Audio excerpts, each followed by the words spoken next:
Hi folks, and welcome back to Fishing with Den. Those of you that watched last week's episode will know that it concerned how to make potato pellets. Specifically, just taking an ordinary potato, slice it up and then punch it through to make pellets which look like that. Okay, so obviously if you're in the UK you can go off and you can buy all types of pellets, but if you're using expanders and you've made them a little bit soft, if you try and put them on a hook and cast them out with a waggler, sometimes they will fall off. In fact, fairly regularly they'll fall off. So potato pellet is a great alternative, and it's dirt cheap. So what I'm going to do today is just to prove how effective potato pellets are, and I've come to my own water. I say my own water, it's at the corner of my estate. Nobody ever fishes it but me. Let's, for the benefit of those of you who haven't seen it before, give you a quick look at it.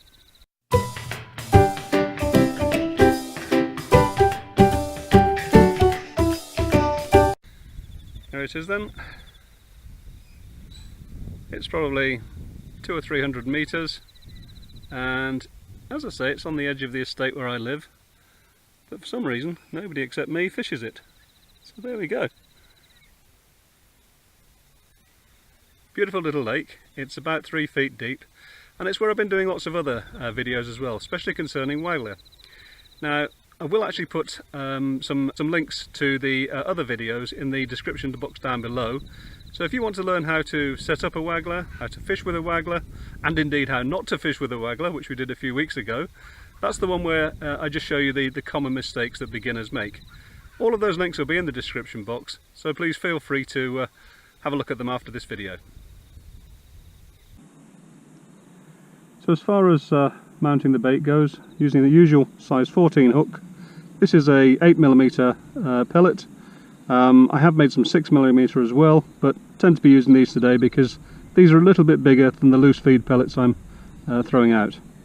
Mounting it, very simple, just in the corner there, come around, that's it.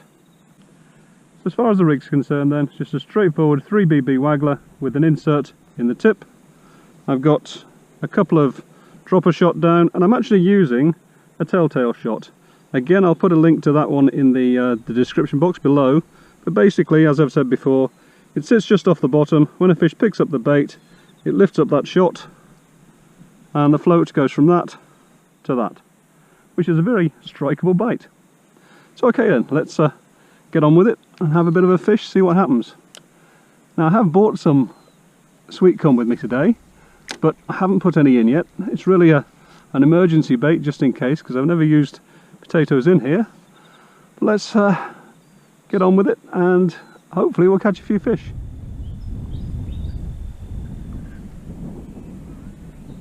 There we go. First bite.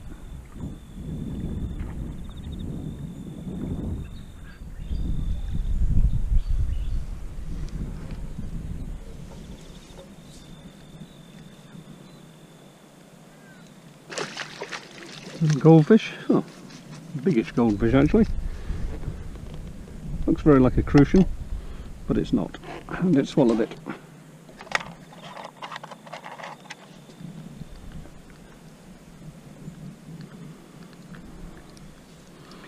There we go. Well, not big today. I don't know if that's because I'm using potatoes or because that's what's feeding.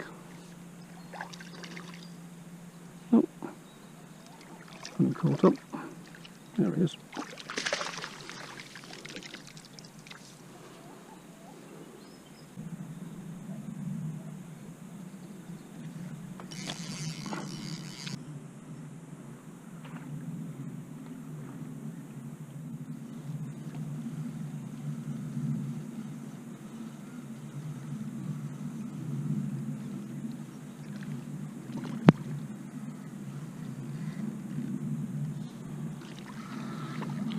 Little carp this time instead of goldfish.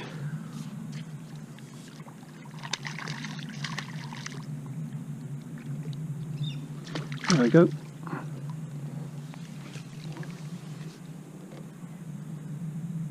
So feed wise, I'm using these pellets here. These are chicken layer pellets, and all I've done is I dampened them off, drained off the water, and then threw some turmeric, gave them a good shake, and you end up with really usable pellets. There we go. 20 kilo sack of these costs very little. I think in the UK sort of about £10, over in Australia, oh I don't know, $17, $20, something like that, and in America probably something in the $15 range. I nearly forgot to mention, the only downside to these pellets is that when you try and put them on the hook they do tend to crumble, so they're not really any good as a hook bait, but they're brilliant as a loose feed bait. That was a quick bite, I only just put the thing in.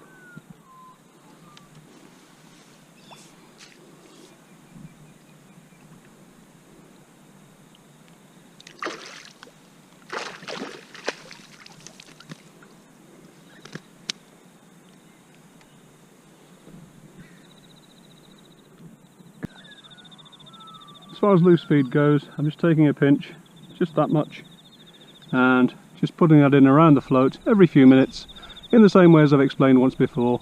It's really just a question of getting the fish interested, keeping them feeding but not overfeeding them. So I started off with probably feeding half a dozen pellets every 3 or 4 minutes, and now I'm just feeding according to the bites that I'm getting. As the bites come quicker, I'll feed a little bit more quickly. If the bites slow down, I'll slow down a little bit too.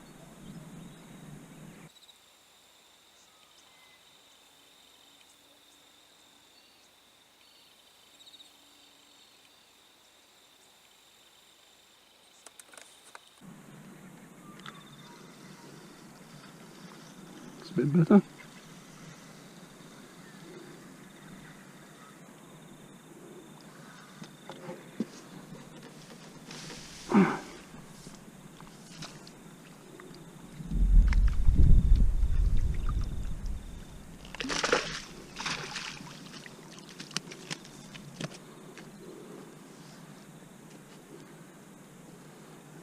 Really fat little fish, these. Okay, so back to the pellet then. Just be careful you don't push too much of the bait onto the hook like that.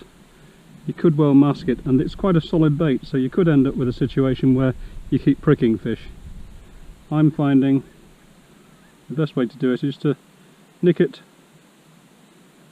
in the corner there, so you've got plenty of hook and hook point showing.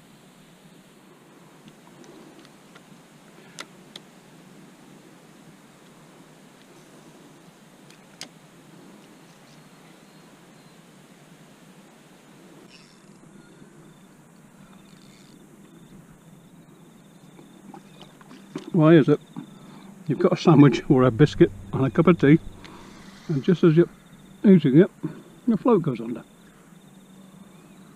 It happens every time.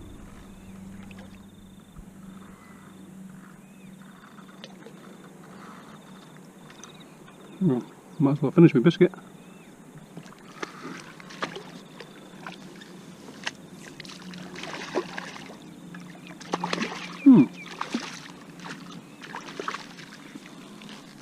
Nice little carp.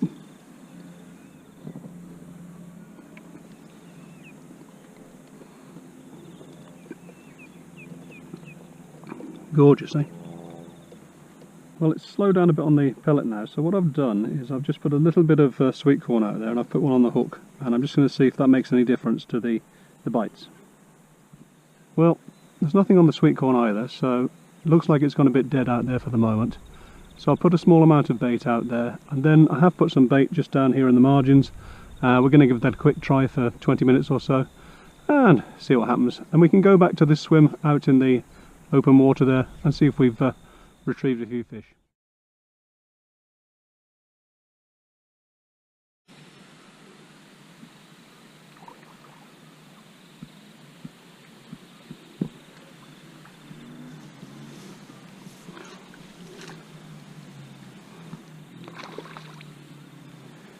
Okay, well, I've tried the sweet corn and I've had a couple on that. I'm going to go back now and try, oh that's a hell of a fat fish, and try the pellet again, see if there's any real difference.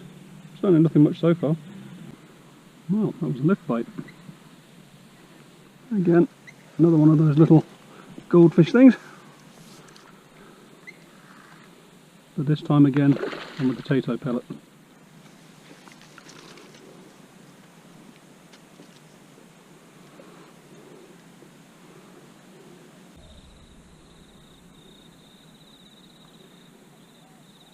So just while we're on the subject of hooking the potato pellets then, as you can see I'm fishing with the 14 and an 8mm pellet. But of course you can make these pellets into any size you want. I mean, you could have 10, 12 or even 14mm just by cutting a piece of tube of that diameter. And of course when you get to sort of 10, 12 and 14mm, you're talking about the equivalent of boilies. And again, some people obviously are going to stay with boilies, but this could well be a good change bait for people who want a really cheap version of a boilie, or alternatively for people in other countries like Australia or America or anywhere else actually for that matter, who want to use something of a boilie size to stop from catching the really small fish. The other thing of course you can do is to hair rig it. If you've got a 14mm bait, I mean you could actually put it on a hook, a fairly big hook, but it's probably a lot better to hair rig it. And you could even put a couple of them on. So just a thought for the future, guys.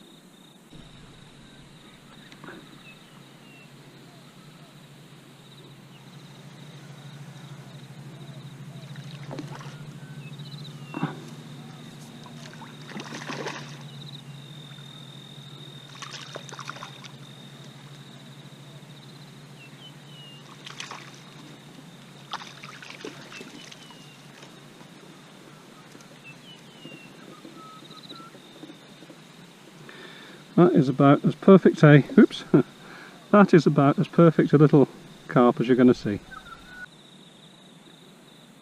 So in terms of bait cost for today then, it probably doesn't get any cheaper than this. You're using 2 or 3 slices of 1 potato for your hook bait. You're buying bulk chicken layer pellets or some similar pellets, just make sure they do sink, from a merchant, and that costs fractions of the cost of the stuff you can buy in the tackle shops. And the only other thing I needed was to buy some cinnamon powder from the local supermarket. And of course you don't even need that. You can use bovril, coffee, you can use gravy, all sorts of things, and these potato pellets will take on flavour and colour for you. So in reality I'm a bit surprised why people don't actually use them far more often. Okay then folks, well as they say in Hollywood, that's another one in the can. Not that I'm in Hollywood or a film star, but it sounded good. As you've seen then, today I've started off by fishing with the potato pellet covered in turmeric on the hook, and I've fed small amounts of the chicken layer pellets also covered in turmeric as loose feed. Took a little bit of time to get them going, but that's not unusual here. But then I've caught fairly regularly on the pellets, the potato pellets. So then a little bit later I've fished on the sweet corn, having fed a bit of it, and in fact the bite rate and the catch rate was pretty much exactly the same. So today it seems that the fish didn't mind whether they took the potato pellet or the sweet corn, but on other days it's just possible that they'll choose one or the other. So from now on I think I'm going to start carrying some potato pellets with me just as a change bait. Anyway, I hope you enjoyed it as usual. If you did, you know the drill. Click the button. If you want to subscribe you can do that too. And until the next time, bye for now.